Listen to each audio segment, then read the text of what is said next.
Dental whitening and cleaning at home in 2 minutes. Dentists don't want you to know. You will regain a white smile.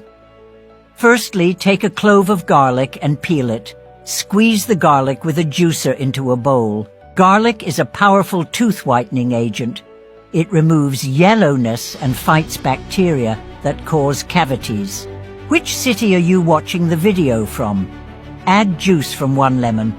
Lemon removes yellowing from teeth and helps stop bleeding gums. Add a teaspoon of fine salt to the grated garlic. Salt protects teeth against cavities and eliminates bad breath. Add a tablespoon of your favorite toothpaste. Mix the ingredients well. Brush your teeth with this mixture for 2 minutes using a toothbrush. Then brush your teeth with toothpaste. You can apply this recipe every day. You will get excellent results from the first use.